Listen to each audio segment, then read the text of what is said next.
Leo Tolstoy की एक बहुत ही प्रसिद्ध कहानी है। कहते हैं कि पुराने रूस में 3 फकीर बहुत प्रसिद्ध हो गए।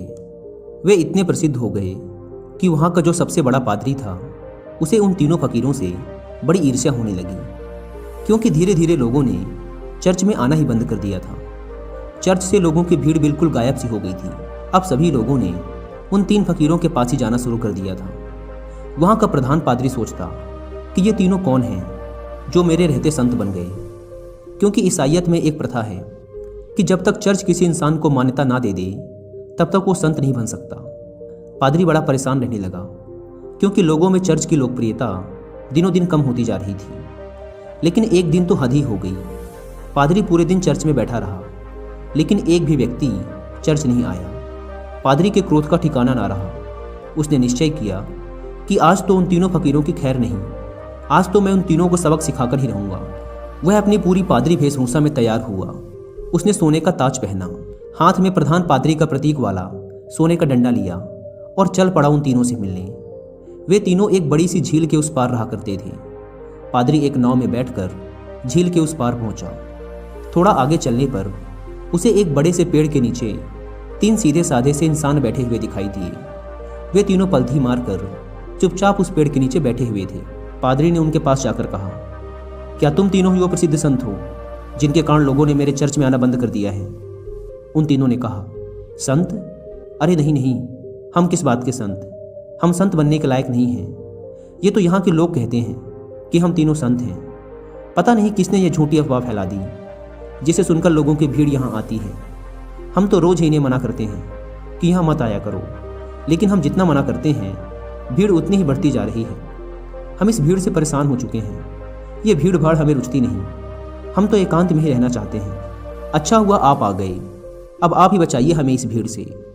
यह सुन वह पादरी तो खुशी से फूला न समाया। सोचने लगा, ये तो बड़े ही भोले लोग निकले। खटिया खड़ी कर दूंगा इन तीनों की। आज तो इन तीनों को लाइन में लगाकर ही जाऊंगा। पादरी ने पूछा, लेकिन तुम तीनों करते क्या हो? उन्होंने कहा, कुछ नहीं, बस इस पेड़ के नीचे बैठकर ईश्वर की प्रार्थना करते हैं। पादरी ने पूछा, बाइबल कहाँ है?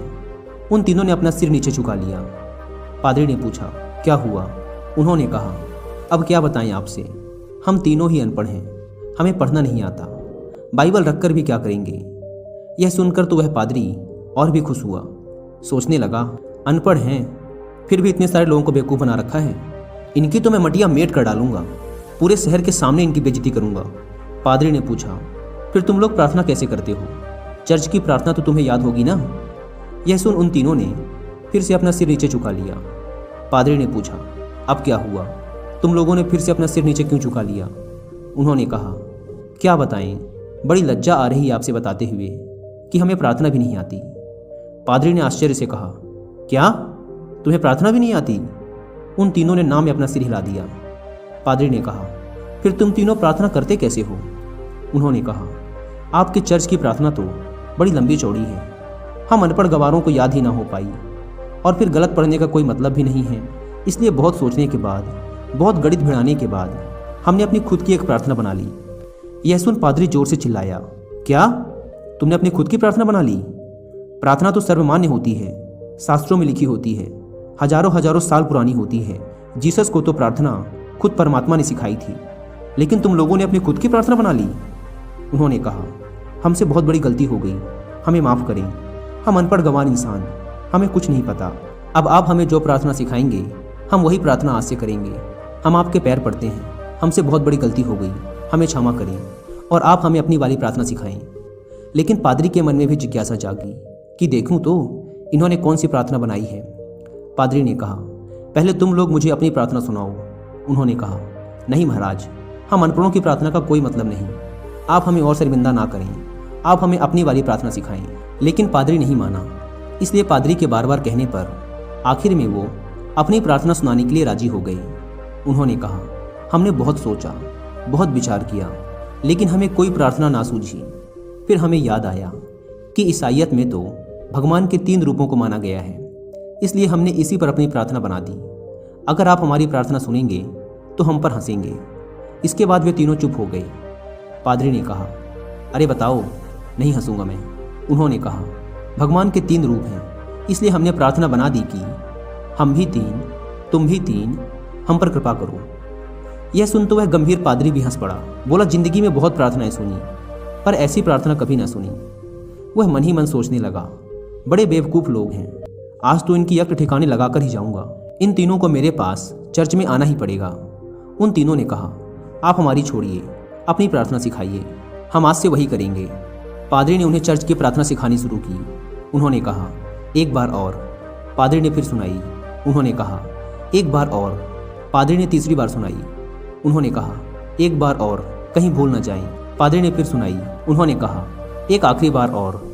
पादरी ने कहा, घबराओ मत, कभी कभी चर्च भी आया करो, धीरे धीरे तुम लोगों की भी जिंदगी सुधरने लगेगी, और अगर रोज आओगे तो यह प्रार्थना भी सीख जाओगे। उन्होंने कहा, जी, जैसी आपकी आज्ञा। पादरी बड़ा खुश हुआ। उसने कहा, तुम लोग डरना मत, चर्च आओ, मैं तुम्हें माफ़ कर दूंगा और लोगों से भी माफ़ करवा दूंगा। उन्होंने कहा, आपका बहुत बहुत धन्यवाद, आप बड़े महान इंसान हैं। पादरी ने सोचा, चलो एक झंझट छूटी, इन मूर्खों को तो लाइन पे ले आया। वह अपनी नाव पर बैठकर वापस जाने लगा।